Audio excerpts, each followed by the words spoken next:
Baik, Assalamualaikum warahmatullahi wabarakatuh. Saya Nisa Olivia dengan NPM 24782069. Saya di sini akan mengerjakan tugas video presentasi proyek yang sudah saya kerjakan bersama rekan-rekan saya, yaitu sistem jemuran pintar berbasis IoT. Nah, proyek ini tuh dirancang untuk menyelesaikan masalah sehari-hari yang sering dialami masyarakat, terutama saat cuaca tidak menentu. Dengan memanfaatkan teknologi Internet of Things atau IoT, sistem ini mampu mendeteksi hujan secara otomatis, menarik jemuran secara otomatis, dan memberikan notifikasi kepada pengguna melalui Telegram. Tujuan utama proyek ini adalah menciptakan solusi rumah tangga yang praktis, efisien, dan bernilai komersial. Nah, pada slide yang kedua, di sini terdapat studi kasus yaitu jemuran pintar IoT. Nah, permasalahan utama yang kami angkat adalah ketidakpastian cuaca. Banyak orang meninggalkan rumah saat pakaian masih dijemur, sehingga ketika hujan turun, pakaian menjadi basah kembali. Masalah ini terlihat sederhana, tetapi sangat umum terjadi pada masyarakat perkotaan maupun pekerja yang sibuk, dan terutama pekerja kantoran. Karena itu, kami menghadirkan solusi berupa jemuran pintar berbasis IoT yang mampu bekerja otomatis tanpa pengawasan terus-menerus. Karena kan setiap orang itu tidak berada selalu ada di rumah. Kadang-kadang orang bekerja sampai dari petang ke lagi, dari pagi ke petang, makanya kan tidak berada terus di rumah. Nah, sistem ini dapat mendeteksi hujan menggunakan sensor, lalu motor servo akan menarik jemuran secara otomatis. Selain itu, pengguna juga menerima notifikasi melalui Telegram, sehingga tetap dapat memantau kondisi jemuran dari jarak jauh. Artinya, produk ini menyelesaikan masalah nyata yang sering dialami oleh masyarakat, sehingga memiliki potensi pasar yang besar. Next, slide ketiga yaitu arsitektur dan komponen utama. Nah, pada slide ini dijelaskan teknologi utama yang digunakan dalam proyek kami. Nah, komponen untuk pusat sistem menggunakan ESP8266, yaitu microcontroller yang memiliki konektivitas Wi-Fi sehingga cocok untuk implementasi IoT. Kemudian, terdapat sensor hujan untuk mendeteksi air secara real-time dan sensor LDR untuk membaca intensitas cahaya. Motor servo dan relay digunakan sebagai aktuator untuk menggerakkan jemuran secara otomatis. Untuk komunikasi data, kami menggunakan protokol MQTT karena ringan dan cepat untuk sistem IoT. Sedangkan Node-RED dan Telegram bot digunakan untuk monitoring dan kontrol pengguna. Kelebihan proyek ini adalah menggunakan komponen yang relatif murah, namun mampu menghasilkan sistem otomatis yang efektif dan scalable. Next, slide keempat, yaitu nilai tambah, yaitu A atau value. Proyek ini memiliki 3 nilai utama. Yang pertama adalah otomasi penuh. Sistem dapat bekerja otomatis tanpa intervensi manusia saat hujan terdeteksi. Yang kedua adalah monitoring dari jarak jauh melalui Telegram bot, sehingga pengguna tetap bisa mengontrol dan memantau sistem kapan aja dan di mana saja. Bisa dari kantor atau dari tempat lain. Yang ketiga adalah efisiensi waktu dan kenyamanan pengguna. Pengguna tidak perlu khawatir pakaian kehujanan ketika sedang bekerja atau berpergian. Nah, ini juga dapat meringankan rasa khawatir dalam diri, karena kan sudah tidak kepikiran jemuran kita apakah nanti akan hujan, dia akan basah, akan terkena hujan, karena sudah otomatis dia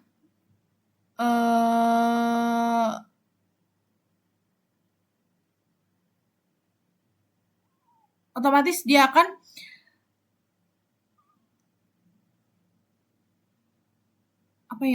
otomatis akan menarik sendiri. Nah, value utama produk ini bukan hanya teknologi, tetapi juga kenyamanan dan efisiensi hidup pengguna modern. Next, yaitu kebutuhan fungsional. Slide ini itu menjelaskan bagaimana sistem bekerja secara teknis. Pertama, sensor hujan mendeteksi kondisi cuaca sebagai input utama. Kemudian data diproses oleh ESP8266 menggunakan threshold tertentu untuk menentukan apakah hujan terjadi atau tidak. Jika hujan terdeteksi, motor servo akan menarik jemuran secara otomatis. Selain itu, sistem mengirimkan notifikasi ke Telegram sehingga pengguna dapat mengetahui kondisi jemuran secara real time. Semua proses terhubung melalui Wi-Fi dan protokol MQTT untuk memastikan komunikasi data berjalan stabil. Dengan sistem ini, proses manual dapat digantikan oleh otomatisasi yang lebih cepat dan akurat.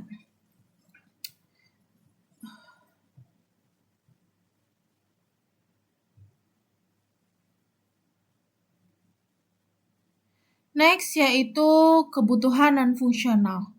Nah, selain fungsi utama, kami juga memperhatikan kualitas sistem. Dari sisi reliabilitas, sistem dirancang tetap stabil pada berbagai kondisi cuaca. Nah, kemudian dari sisi kinerja, respon sistem itu harus cepat agar pakaian tidak sempat terkena hujan atau terkena air terlalu banyak atau hujan terlalu lama agar tidak basah dulu. Nah, dari sisi kinerja, respon sistem harus cepat agar pakaian tidak sempat terkena hujan terlalu lama. Kemudian, sistem ini juga memiliki ketersediaan tinggi selama terhubung dengan listrik dan internet. Untuk maintainability, perangkat dirancang agar mudah diperbaiki maupun dikembangkan di masa depan. Karena kan ini kan alatnya untuk jangka panjang ya, dan dapat dipastikan alat ini nih berjangka panjang dan dapat dan mudah diperbaiki. Yang selanjutnya adalah security. Nah, dari sisi keamanan, notifikasi Telegram hanya dapat diakses oleh pengguna yang sah atau pengguna dari alat ini. Artinya, proyek ini tidak hanya fokus pada fitur, tetapi juga pada kualitas dan keberlanjutan produk. Next, di sini ada scope statement dan deliverables. Nah, pada slide ini kami menjelaskan ruang lingkup proyek. Sistem yang dikembangkan meliputi sensor hujan, sensor LDR ESP8266, motor servo, dan integrasi Telegram. Sedangkan deliverables atau hasil proyek ini meliputi yang pertama, prototipe jemuran yang berfungsi, firmware system buat Telegram, dokumentasi skematik, dan panduan operasional. Dengan deliverables yang jelas, proyek ini memiliki arah pengembangan yang terukur dan mudah dievaluasi. Selanjutnya adalah WBS atau Work Breakdown Structure. Nah, pada slide ini itu menunjukkan tahapan pengerjaan proyek secara terstruktur. Nah, proyek ini dibagi menjadi 7 tahap ya. Yaitu yang pertama ada analisis dan inisiasi. Yang pada tahap pertama ini, tahap analisis dan inisiasi itu yang pertama adalah mengidentifikasi masalah sistem jemuran konvensional. Nah, kita tuh mengidentifikasi nih apa aja masalah yang ada di jemuran secara manual atau secara tidak modern. Nah, kemudian kita wawancara pengguna. Nah, kita mewawancara yang sekiranya menggunakan jemuran manual seperti ibu rumah tangga dan mahasiswa. Nah, kemudian kita membuat daftar kebutuhan sistem. Nah, yang kedua adalah tahap perancangan sistem, yaitu sistem design. Nah, yang pertama yaitu ada perancangan arsitektur IoT. Kita akan merancang perception network dan application layer-nya. Yang selanjutnya adalah desain alur kerja sistem. Nah, kita ini merancang agar desain alur kerja sistem itu bekerja dengan baik dan tidak ada masalah seperti input sensor, output aktuator, dan notifikasinya itu dapat terhubung satu sama lain. Jika ada sensor yang masuk, maka ada output dari aktuatornya. Aktuatornya itu akan bekerja dan hasil dari output aktuatornya itu akan dikirimkan melalui aplikasi atau notifikasi. Nah, yang ketiga adalah tahap pengadaan dan alat dan bahan. Nah, kita menyiapkan untuk perangkat kerasnya yaitu ada ISP8266, lalu sensor hujan, ada motor servo dan relay. Kemudian ini perangkat IoT-nya ya. Kemudian perangkat lunaknya itu kita menggunakan Arduino IDE, lalu ada Node-RED, lalu ada Telegram API. Nah, yang keempat adalah tahap implementasi dan perakitan. Setelah kita mendapatkan alat dan bahan, tentunya kita akan mengimplementasi menjadi dan merakit menjadi alat jemuran pintar. Nah, kemudian yang pertama kita ada perakitan hardware. Nah, kita akan merakit ISP8266, lalu sensor hujan, lalu motor servo dan relaynya kita rakit. Kemudian kita menulis kode program atau logika kerja. Kemudian setelah kita sudah merakit hardware dan menulis kode, program logika kerja itu dapat dipastikan tersambung ya satu sama lain. Agar bisa nyambung. Nah, kemudian kita pengujian awal komponen. Nah, kita menguji apakah ini bekerja dengan baik atau ada masalah. Yang kelima ada tahap integrasi jaringan. Nah, yang pertama ada menghubungkan jaringan ke internet. Kemudian ada konfigurasi protokol MQTT. Nah, kemudian ada setup broker, lalu ada integrasi kode Node-RED dan Telegram untuk notifikasi otomatis. Yang keenam adalah tahap pengujian sistem. Nah, yang pertama ada pengujian akurasi sensor hujan, kemudian pengujian kecepatan respons sistem, apakah ketika sudah ada air sistemnya sudah bekerja. Kemudian pengujian delay notifikasi ke Telegram kan setelah dia mendapatkan apa nih tadi? Output dari aktuator. Nah, dia kan masuk ke notifikasi Telegram. Nah, kita menguji delay-nya itu berapa lama. Kemudian pengujian berulang untuk keandalan. Nah, tahap yang terakhir adalah tahap ke-7 yaitu penyusunan laporan dan evaluasi. Yang pertama ada analisis data, pengujian yaitu metode deskriptif kuantitatif. Kemudian mengevaluasi kinerja sistem lalu menyusun laporan akhir atau dokumentasi proyek. Nah,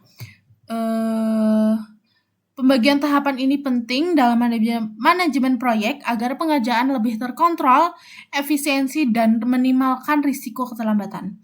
Dengan perencanaan yang sistematis, proyek ini memiliki manajemen yang jelas sehingga risiko kegagalan proyek dapat ditekan atau dihindari. Kemudian yaitu simulasi perubahan ruang lingkup. Dalam manajemen proyek, perubahan kebutuhan sering terjadi. Yang contoh pertama adalah penambahan sensor DHT-11 untuk membaca kelembapan udara. Penambahan ini meningkatkan kualitas sistem dengan biaya dan waktu tambahan yang kecil, sehingga perubahan ini dapat diterima. Sedangkan usulan monitoring video CCTV ditolak karena membutuhkan biaya besar, hardware tambahan, dan berpotensi menyebabkan lag pada sistem. Selain itu, fitur tersebut belum menjadi kebutuhan utama. Hal ini menunjukkan bahwa kami mampu mengelola skop proyek secara profesional dan menghindari pemborosan sumber daya. Kemudian ada kesimpulan, slide yang terakhir yaitu kesimpulan dan rekomendasi. Sebagai kesimpulan, integrasi ISP8266, sensor hujan, sensor LDR, dan motor servo berhasil menciptakan sistem jemuran otomatis berbasis IoT yang efektif. Manajemen ruang lingkup yang baik membantu proyek tetap fokus dan efisien. Kami juga menerapkan pengendalian perubahan dengan hanya menerima fitur yang benar-benar memberikan nilai tambah. Hasil akhirnya adalah prototipe yang siap diuji di lapangan dan memiliki potensi untuk dikembangkan menjadi produk smart home yang bernilai komersial. Nah, di era smart home dan otomatisasi seperti sekarang, masyarakat itu membutuhkan solusi yang bukan hanya canggih, tetapi juga benar-benar menyelesaikan masalah dalam kehidupan sehari-hari. Jemuran pintar berbasis IoT ini hadir sebagai solusi praktis untuk mengatasi risiko pakaian kehujanan secara otomatis, terutama bagi pekerja yang sibuk dan keluarga yang modern. Keunggulan proyek kami terletak pada yang pertama ada penggunaan teknologi IoT yang efisien, yang kedua ada biaya implementasi yang relatif dan terjangkau, serta potensi pengembangan menjadi produk smart home komersial. Kami melihat peluang pasar yang besar karena kebutuhan akan perangkat rumah pintar terus meningkat setiap tahunnya. Dengan dukungan investasi, proyek ini tidak hanya berhenti sebagai prototipe mahasiswa, tetapi dapat dikembangkan menjadi produk siap produksi massal dengan fitur yang lebih modern, desain yang lebih menarik, dan tentunya integrasi aplikasi yang lebih luas. Kami percaya pada investasi pada proyek ini bukan hanya investasi pada sebuah alat, tetapi investasi pada inovasi dan yang mampu memberikan kenyamanan, efisiensi waktu, dan solusi nyata bagi masyarakat. Baik, segitu saja presentasi dari saya. Jika ada salah kata atau salah kalimat, saya mohon maaf. Saya akhiri. Wassalamualaikum warahmatullahi wabarakatuh.